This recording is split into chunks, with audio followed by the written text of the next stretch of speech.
누가복음 19장 11절에서 27절 말씀 성경 다 찾으시고 나서 다 같이 자리에서 일어나셔서 저와 여러분 한 절씩 교독하도록 하겠습니다. 준비되시면 제가 먼저 읽겠습니다. 그들이 이 말씀을 듣고 있을 때에 비유를 더하여 말씀하시니 이는 자기가 예루살렘에 가까이 오셨고 그들은 하나님의 나라가 당장에 나타날 줄로 생각함이더라.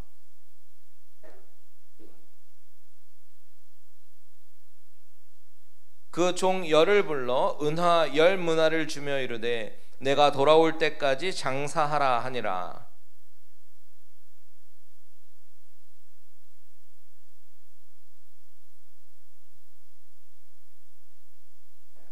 귀인이 왕위를 받아가지고 돌아와서 은화를 준 종들이 각각 어떻게 장사하였는지를 알고자 하여 그들을 부르니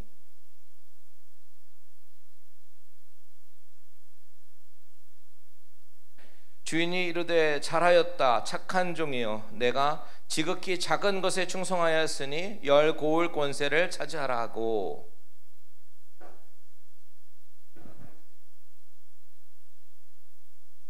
주인이 그에게도 이르되 너도 5 고을을 차지하라 하고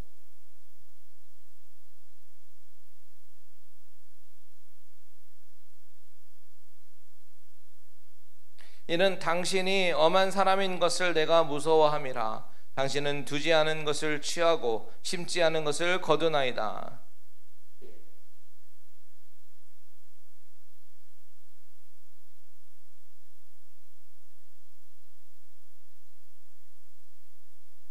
그러면 어찌하여 내 돈을 은행에 맡기지 아니하였느냐? 그리하였으면 내가 와서 그 이자와 함께 그 돈을 찾았으리라 하고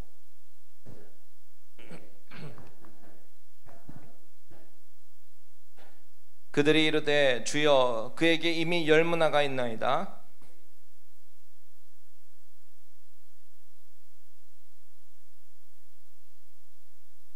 같이 있습니다. 그리고 내가 왕됨을 원하지 아니하던 저 원수들을 이리로 끌어다가 내 앞에서 죽이라 하였느니라. 아멘. 다 같이 자리에 앉으시겠습니다. 잠깐 기도하고 말씀 나눌게요. 살아계신 하나님, 지금 이 순간도 역사하시는 전능하신 하나님, 이 말씀이 살았고 운동력이 있으셔서 오늘 내 마음속에 살아계신 하나님의 말씀이 들리기를 원합니다. 우리의 우둔함을 없애주시고 무식함을 없애주시고 성령의 지혜로 더하여 주셔서 이 말씀을 깨닫게 하여 주시며 이 말씀을 깨달았을 때 또 순종하는 마음으로 내 삶을 변화시켜 하나님 앞에 드릴 수 있는 귀한 헌신의 주의 종들 되게 하여 주옵소서. 오늘 우리와 함께 하신 하나님께 감사드리며 예수님의 이름으로 기도합니다. 아멘. 아멘. 자, 오늘 우리는 소위 10문화의 비유라고 불리는 본문을 우리가 읽었습니다. 이 10문화의 비유를 보면서 마태복음 25장에 나오는 달란트 비유와 참 많이 비슷하다라는 그런 생각을 갖게 되죠. 그래서 이 두 비유가 과연 같은 비유냐 다른 비유냐라고 우리는 헷갈리기도 합니다. 그런데 이 두 비유에는요 결정적인 차이점이 있습니다. 굉장히 유사점이 있지만 그 배경과 초점에는 분명한 차이점이 있어요. 그것이 무엇일까요? 오늘 우리는 이 본문을 하나씩 살펴보면서 달란트 비유가 아닌 이 문화의 비유를 통해서 성령님이 오늘 이 21일인가요? 오늘 나에게 주시던 말씀이 무엇인지 한번 들어보도록 하겠습니다. 자, 우선 이 비유를 정확하게 해석하고 잘 이해하기 위해서는 이 비유의 배경과 정황을 살펴보는 것이 중요해요. 11절을 한번 먼저 보겠습니다. 11절 먼저 보시면 이렇게 이야기하죠. 같이 있습니다. 시작. 그들이 이 말씀을 듣고 있을 때에 비유를 더하여 말씀하시니 이는 자기가 예루살렘에 가까이 오셨고 그들은 하나님의 나라가 당장에 나타날 줄로 생각함이었더라 라고 얘기합니다. 자, 그들이 이 말씀을 듣고 있을 때에 라고 얘기합니다. 때는 사람들이 이 말씀을 듣고 있을 때에. 여기서 말하는 그들이 누구일까요? 그들 앞에 본문에 보면 삭개오의 이야기가 나오죠. 기억나시죠? 여러분, 삭개오라고 하는 세리장, 그 세리장이 예수님을 만나고 싶어 했고, 예수님께서 여리고성에 오셨을 때 그분을 보기 위해서 돌무화과 나무에 올라가는 그런 열정을 보였습니다. 그리고 예수님은 그런 삭개오를 향해서 내려오라고, 내가 오늘 밤에 너희 집에 유하겠다라고 말씀하셨죠. 그때 삭개오는 어떻게 바뀌었습니까? 내가 나의 소유의 절반을 가난한 자에게 주겠노라고, 그리고 내가 남의 것을 속여서 빼앗은 일이 있다면 네 갑절이나 갚겠다라고 그렇게 이야기를 하죠. 그때 주님은 삭개오에게 구원을 선포하셨어요. 이 모든 것을 그 현장에서 바라봤던 무리들이 있었겠죠. 그 자리에 있던 사람들, 그리고 예수님의 제자들. 그 사람들이 예수님과 삭개오의 대화를 듣고 있었는데, 예수님은 그때에 오늘 본문의 이 열무나의 비유를 말씀하시는 거예요. 근데 여러분 11절을 자세히 보시면요, 비유를 더하여 말씀하셨다라고 얘기하고 있단 말이죠.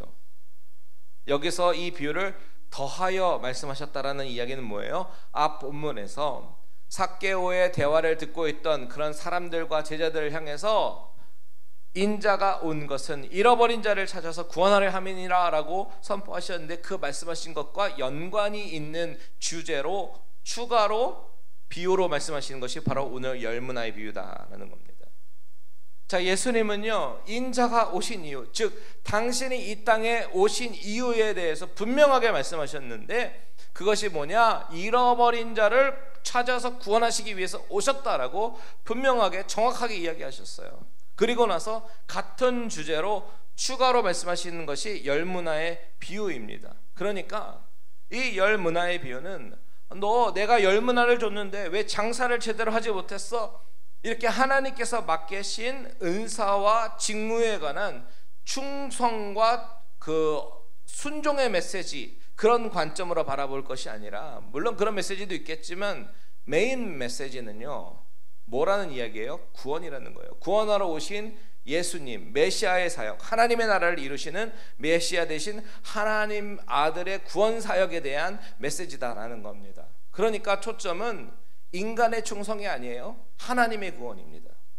자, 이렇게 해석을 해야 된다라고 방향을 제시해주는 또 다른 힌트가 11절에 나오는데, 후반부에 나오는데, 예수님이 이 비유를 말씀하신 목적에 대해서 명확하게 말씀하시죠. 뭐냐면 11절 다시 한번 보십시오. 그들이 이 말씀을 듣고 있을 때에 비유를 더하여 말씀하시니, 이는 자기가 예루살렘에 가까이 오셨고 그들은 하나님의 나라가 당장에 나타날 줄로 생각함이었더라. 자, 예수님이 어디에 가까이 오셨대요? 예루살렘. 예수님은 예루살렘에 왜 가시려고 합니까? 죽으러 가시는 거죠. 구속사역을 이루기 위해서. 십자가의 길인 거 알면서도 순종하면서 가시는 길입니다. 그런데 사람들은 이런 예수님을 어떤 시각으로 바라보고 있어요?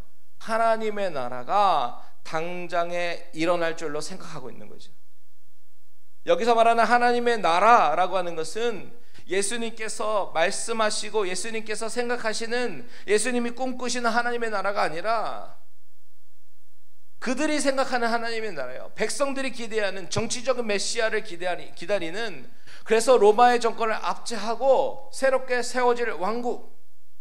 그러니까 하나님이 메시아를 보내주신다고 하셨으니까 그 메시아가 오셔서 새롭게 이룰 그런 새로운 하나님의 나라를 기대하고 있는 겁니다. 이것이 오늘 본문 열무나의 배경이에요. 사람들의 기대는 예수님의 의도와 상관없이 자신들이 바라보고 싶은 대로, 해석하고 싶은 대로 해석하면서 로마의 정권을 무너뜨리고 옛 다윗 왕조의 영광을 다시 회복하고 그들을 압제해서 풀어줄 능력자를 기대하고 있었어요. 게다가 여기에서 우리가 알아야 할 역사적 배경이 하나가 더 있는데요, 주전 4년에 그 악명 높던 헤롯 대왕이 죽거든요. 이 사람이 누구냐? 베들레헴에서 모든 아기들을, 남자 아기들을 다 죽이라고 명령했던 그런 사람인데 참으로 잔인한 사람이에요. 그 사람이 죽고 나서 세 아들에게 영토를 나눠서 다스리게 했는데, 그 중에 가장 넓게 유대 지역을 다스리게 한 분봉왕 아들이 아켈라오라는 사람이었어요. 그런데 아켈라오가 그 지역을 다스리려면 이것을 공식하기 위해서는 로마의 압제니까 로마에 가서 공식 인증을 받아가지고 돌아와야 됩니다. 로마 황제의 승인이 필요했어요. 그래서 아켈라오가 먼 길을 떠나 승인을 얻기 위해서 로마로 가게 되는데, 이게 유대인들의 입장에서는 너무나도 싫은 거예요. 왜냐하면 이 헤롯 가문이 이두메인들이거든요. 에돔 족속. 에돔 족속은 누구예요? 야곱의 형인 에서의 자손들이 에돔 족속이잖아요. 그러니까 정통 혈통이 아니죠. 유대인들의 입장에서 봤을 때 유대인들은 아브라함의 하나님, 이삭의 하나님, 야곱의 하나님 이렇게 기도하고 있는데, 에서의 혈통은 정통이 아니기 때문에 이방인 취급을 하고 있었어요. 그 사람들이 에돔 족속인데, 그런데 이 이두메인들 가운데 헤롯 가문이 로마의 지지를 받아서 유대인들을 다스리는 거죠. 그런데 유대인들이 이게 마음에 안 드는 거예요. 그래서 몇 명의 유대인들은 그 왕권을 저지하기 위해서 대표단을 만들어서 로마 황제에게 보내고요, 그 일을 저지하려고 했어요. 역사적인 사실입니다. 하지만 결국 아켈라오는 그 지역을 다스리는 분봉왕이 되어서 돌아옵니다.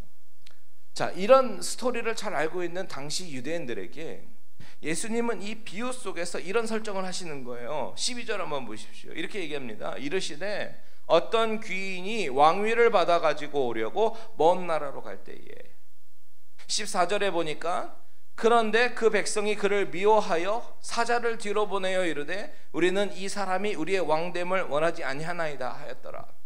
그러니까 지금 이 예수님의 비유는 그들이 가장 잘 알아들을 수 있는 언어로, 그들의 피부에 와닿는 상황으로 이야기를 풀어가시는 겁니다.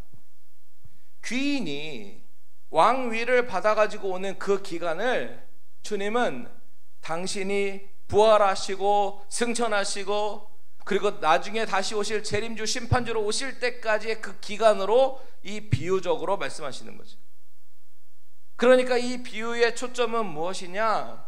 바로 예수님이 떠나시고 다시 오실 때까지의 그런 기간 가운데 우리는 어떻게 살아야 되느냐, 이것이 바로 이 비유의 초점이 되는 것이겠죠. 지금 사람들은 예수님을 어떻게 이해를 하고 있습니까? 정치적인 메시아로 이해하고 있어요.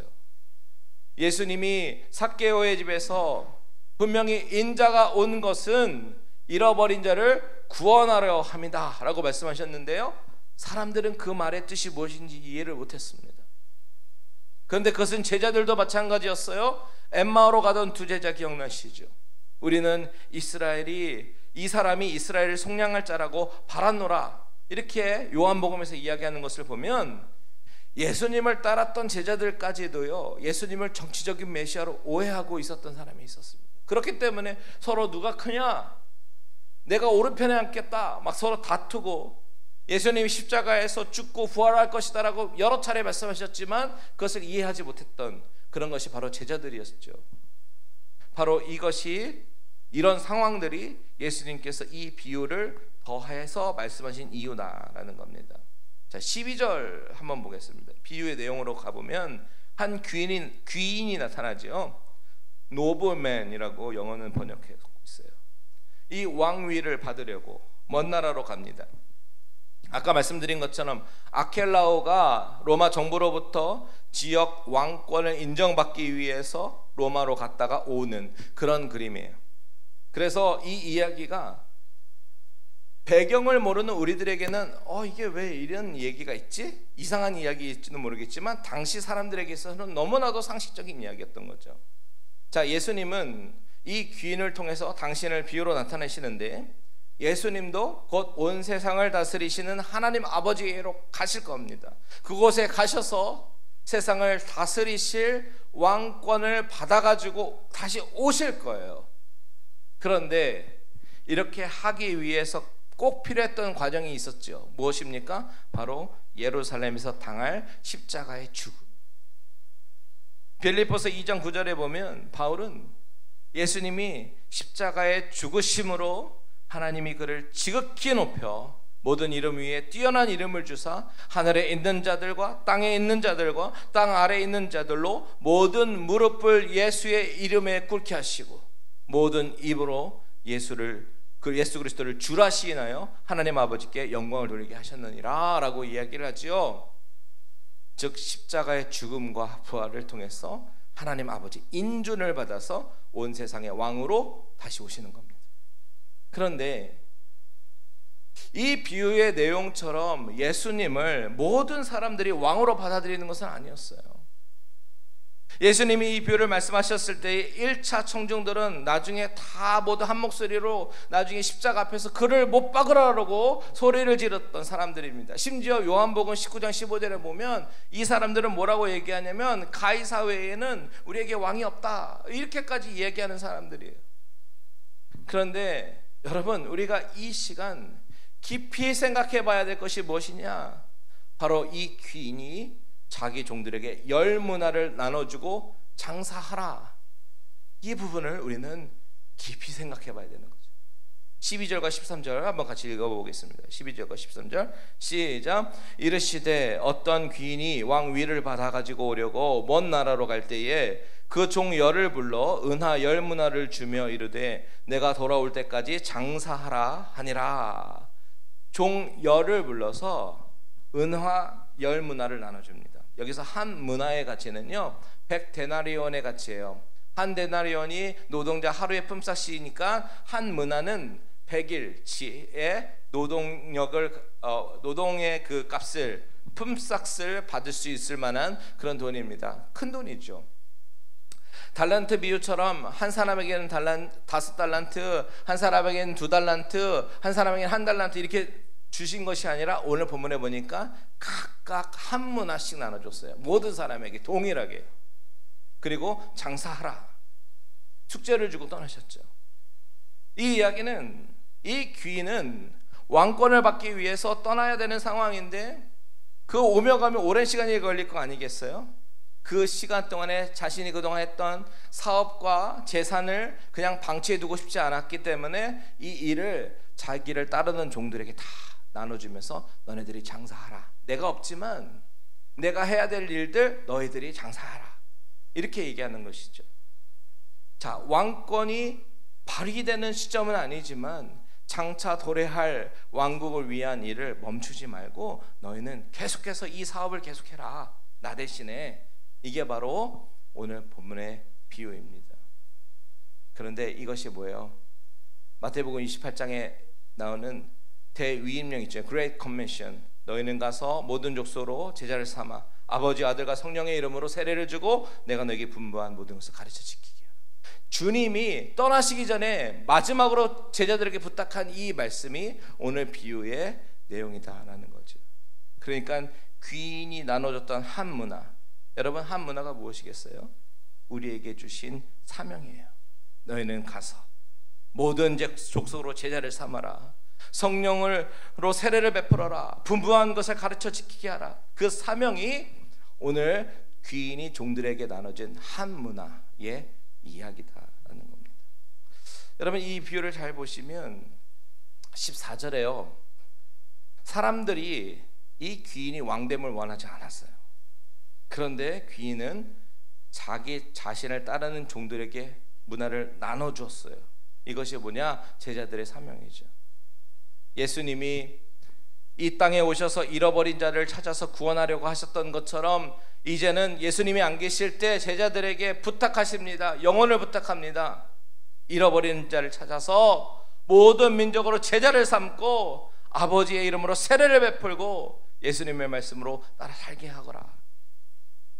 내가 다시 올 때까지 충성되게 일하거라. 이것이 바로 한 문화의 그 의미다라는 거죠.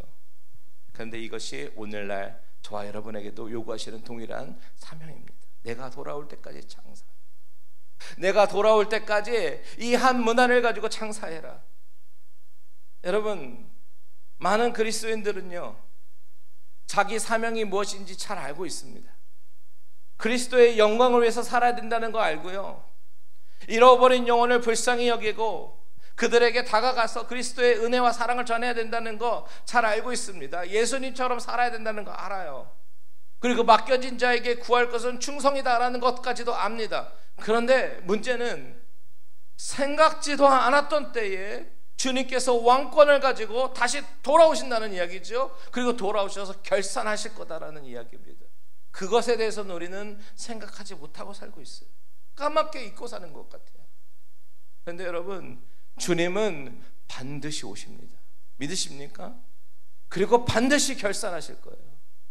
오늘 본문은 우리에게 그것을 보여주고 있습니다. 15절 보십시오. 15절 같이 한번 읽겠습니다. 시작. 귀인이 왕위를 받아 가지고 돌아와서 은화를 준 종들이 각각 어떻게 장사하였는지를 알고자 하여 그들을 부르니, 귀인은요 왕위를 받아 가지고 돌아옵니다. 그리고는 결산하기 시작합니다. 이때 10명의 종들 가운데 세 부류의 반응이 나옵니다. 16절 보니까 그 첫째가 나와 이르되, 주인이여 당신의 한 문화로 10문화를 남겼나이다. 첫 번째로 나온 종은 장사를 잘했어요. 주인의 의도를 가장 잘 파악하고 잘 수행한 충성된 종입니다. 그런데 여기서 우리가 놓치지 말고 봐야 되는 것이 무엇이냐? 바로 주의 한 문화라고 이야기하는 거죠. 주인이여 당신의 한 문화라고 이야기하는 겁니다. 이 부분을 헬라어 원어로 보니까 정관사가 붙어 있어요. 더 문화 이렇게 얘기합니다. 주인이 주셨던 바로 그것, 더 미나라고 얘기하는 거죠. 무슨 얘기입니까? 이 청지기는요 철저하게 이것이 자기의 것이 아님을 알았어요. 그래서 아무리 열심히 일을 해서 이윤을 남겨도 이 자본금이 원래 주인의 것이다라는 것을 항상 인식하고 있었다라는 거죠. 철저한 청지기적 의식이 있었던 거예요. 여러분, 모든 것이 주님에게로부터 말미암았고 모든 것이 주님의 것입니다라고 고백하는 그 고백은요 진실한 청지기에게서만 나올 수 있는 고백이에요. 그리고 이 고백이 저와 여러분의 입에서 늘 고백되어 주시기를 주님의 이름으로 축원드립니다. 그래서 이 종은 주인에게 칭찬을 받기 시작하죠. 청지기적 의식을 칭찬받습니다. 17절 보시면 주인이 이르되, 잘하였다 착한 종이여, 내가 지극히 작은 것에 충성하였으니 10고을 권세를 차지하라.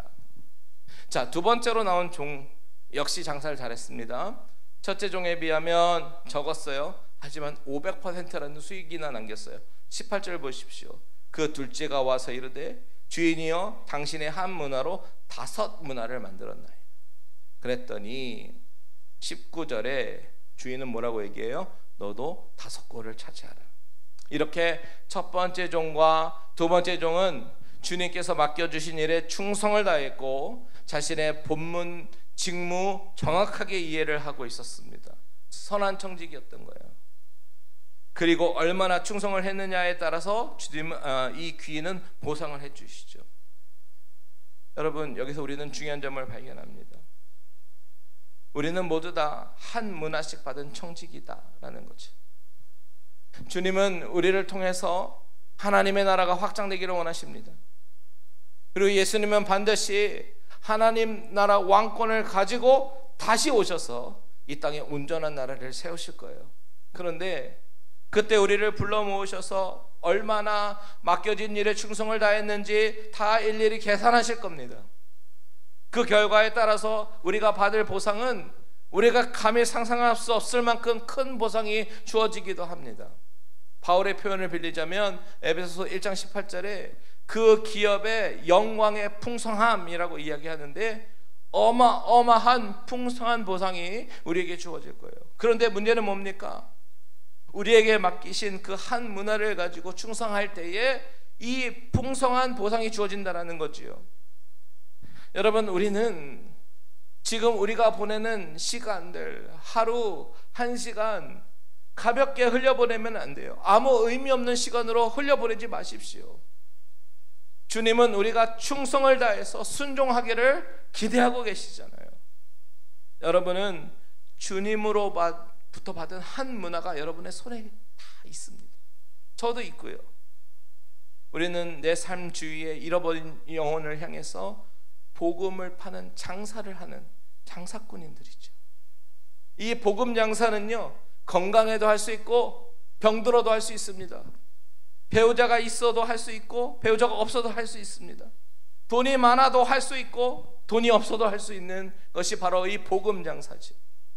살 날이 많이 남아 있어도 혹은 아주 적게 남아 있어도 할 수 있는 것이 바로 이 복음 장사입니다.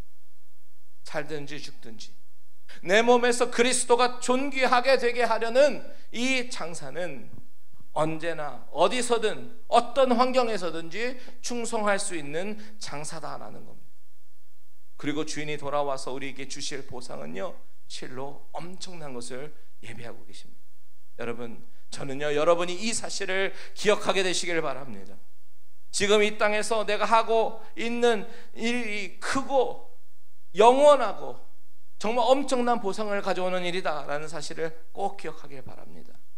혹시 여러분 중에 나는 그렇게 하나님 나라의 대단한 자리 차지할 그런 필요도 없어요, 관심도 없어요, 이렇게 생각하시는 분이 계실지도 모르겠어요. 그저 그 나라에 들어가는 것으로 만족하는 사람이 계실 수도 있습니다. 저도 예전에 그런 생각을 했거든요. 그저 천국문을 통과하는 것만으로도 감사하다, 그것이 오히려 정직하고 겸손한 표현 아닌가, 이런 생각을 했었습니다. 그런데 저처럼 생각하시는 분들을 위해서 오늘 우리는 세 번째 종을 만나야 합니다. 바로 20절입니다. 20절 같이 한번 읽어볼게요. 시작. 또 한 사람이 와서 이르되 주인이여 보소서, 당신의 한 문화가 여기 있나이다. 내가 수건으로 싸두었었나이다. 이 사람은요, 장사를 하지 않았어요. 수건으로 싸두었습니다. 왜 수건일까? 이런 생각이 들 수도 있는데, 당시에는 돈을 보관할 수 있는 방법이 별로 없었거든요. 땅을 파서 묻어두거나 아니면 수건으로 싸두는 것이 보편적으로 돈을 보관하는 방법이었어요. 그러면 이 종은 왜 이렇게 행동했을까? 분명히 주인은 내가 돌아올 때까지 장사해서 이윤을 남겨, 이렇게 말씀하셨는데 왜 이 종은 그냥 이 돈을 가지고 있다가 돌려준 것일까? 우리는 이 부분도 깊이 생각해 봐야 합니다. 그 이유가 무엇이에요? 21절을 같이 읽겠습니다. 시작. 이는 당신이 엄한 사람인 것을 내가 무서워함이라. 당신은 두지 않은 것을 취하고 심지 않은 것을 거두나이다. 자, 이 세 번째 종의 시각이 고스란히 드러나지요. 이 종은 주인을 어떤 사람으로 보고 있어요? 엄한 사람으로 보고 있어요. 여기서 엄한 사람이라는 단어를 직역하면요, 이런 단어입니다. 매운 사람입니다. 맵다라는 뜻을 가지고 있어요. 당신은 매운 사람입니다 라는 뜻이에요. 거칠고 가혹하고 또는 굳은 사람으로 인식하면서 주인을 무서워하고 있다라는 사실을 우리가 알게 됩니다. 게다가 이렇게 얘기하잖아요. 내가 무서워함이라 라고 얘기하잖아요. 근데 이 시제가 미완료 과거 시제거든요. 이것은 이 사람이 한 문화를 받았을 때부터 계속해서 두려워하고 있었음을 알게 해주는 시제예요. 그러니까 이 사람은 게을러서 일을 하기 싫어서 안 하는 것이 아니라 주인을 오해했기 때문에 일을 안 한 겁니다.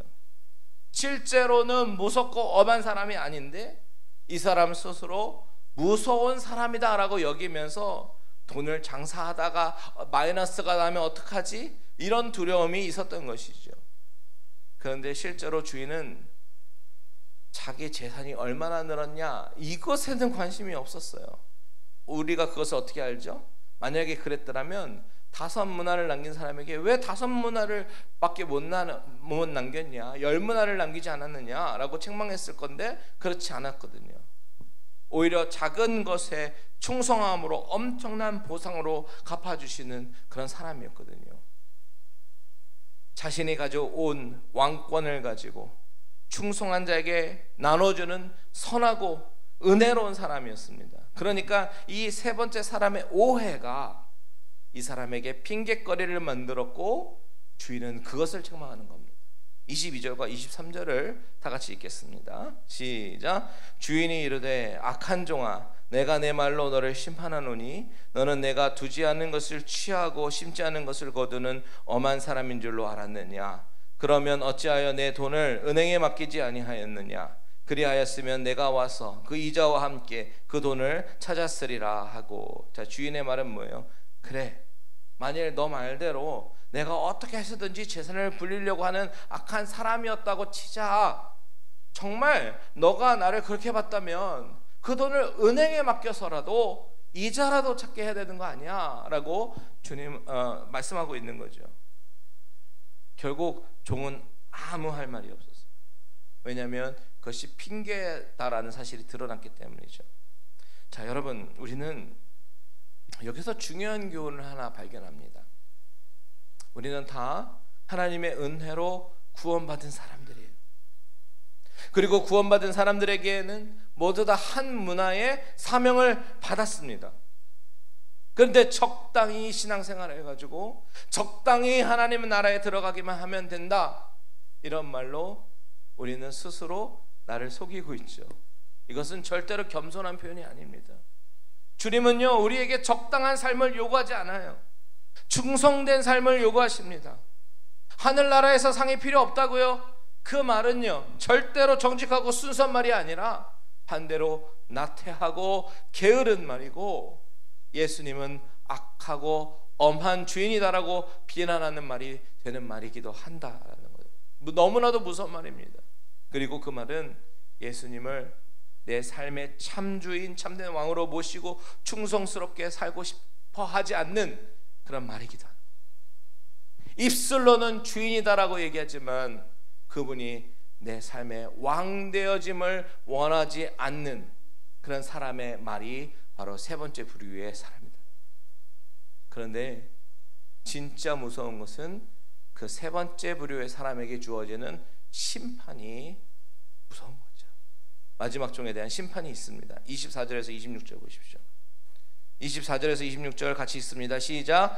곁에 서 있는 자들에게 이르되 그 한 문화를 빼앗아 열 문화 있는 자에게 주라 하니 그들이 이르되 주여 그에게 이미 열 문화가 있나이다. 주인이 이르되 내가 너에게 말하노니 무릇 있는 자는 받겠고 없는 자는 그 있는 것도 빼앗기리라. 자, 여기에서 우리는 아니 이윤을 남기지 못했다고 해서 그것을 빼앗아서 열 문화 있는 사람에게 주나, 이렇게 생각할 수도 있겠지만요, 잘 생각해 보면 주인은 종들이 남긴 이웃을 취하지 않았어요. 택하지 않았어요.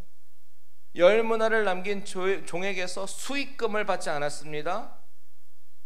그러면 우리가 사는 이 경제 원리에서는 이거는 있을 수 없는 일이죠. 투자했으면 투자금을 회수해야 돼요. 그런데 이 사람은 그러지 않았다는 거죠. 이 결론은 하나님 나라의 결산의 원리는 이 세상의 원리와 다르다라는 겁니다. 충성된 자에게는 더 많은 것을 얻게 하신다는 것, 충성하지 않는 자에게는 맡겨진 것까지도 빼앗기게 된다는 것, 이 원리를 주님은 가르치고 계시는 거예요. 여러분, 맡긴 자에게 구할 것은 충성이다 라고 하셨는데 저와 여러분에게 맡기신 것이 무엇입니까? 이 직분과 사명에 대해서 우리는요 절대로 가볍게 생각해서는 안 됩니다. 이 마지막 종을 향한 주인의 평가를 보십시오. 22절에 보면 악한 종이라고 얘기하고 있어요. 악한 종아. 26절을 보십시오. 뭐라고 얘기하죠? 없는 자라고 부르죠. 한 문화를 가지고 있었는데 한 문화조차도 그건 없는 거다라고 말씀하시는 거예요. 사명을 받고 일하지 않는 자는 없는 자가 되고 악한 종이 되는 거죠. 어쩌면 이 마지막 종은요, 그리스도에 관한 지식은 가지고 있지만 그것을 가지고 하나님의 나라와 하나님의 영광을 위해서 사용하지 않고 또한 영혼의 유익을 위해서 사용하지 않는 사람을 가리키고 있을지도 모르겠습니다. 입술로는 예수를 주인이다라고 얘기하고 예수님이 나의 왕입니다라고 고백은 하고 있지만 실제로는 예수님을 나의 왕으로 도무지 인정하고 싶어 하지 않는 자를 가리키고 있는 것이죠. 여러분, 혹시 나에게 이런 나태함이 있지는 않습니까? 그런 것이 발견이 된다면 오늘 이 말씀은요, 나에게 하시는 말씀. 오늘 본문에서 우리가 잊지 말아야 되는 것, 첫 번째는 주님은 반드시 다시 오신다. 그래서 맡기신 것에 대해서 결산을 하시는 날이 반드시 온다라는 사실이에요. 그렇다면 그 맡기신 것이 무엇이냐? 바로 잃어버린 자를 구원하러 오신 예수님의 그 일을 승천하시고 다시 오실 때까지 우리에게 잠깐 부탁하셨습니다. 여러분, 우리 주위를 둘러보십시오. 내 가정, 내 식구, 내 친척 가운데 잃어버린 자가 있지는 않습니까? 내 친척과 내 친구 가운데 잃어버린 영혼이 있지는 않습니까? 내 일터에서 매일매일 마주치는 사람이 혹시 하나님께서 찾으시는 한 영혼은 아닐까요? 내 손에 쥐어진 한 문화를 여러분 바라보십시오. 그리고 그것을 맡기신 주인의 의도를 반드시 기억하십시오. 이 문화를 가지고 나는 오늘 무엇을 하며 살아야 할 것인가를 고민하면서 하나님께 내 삶을 내어드리기로 작정하는 저와 여러분들 다 되시기를 주님의 이름으로 축원드립니다. 아멘.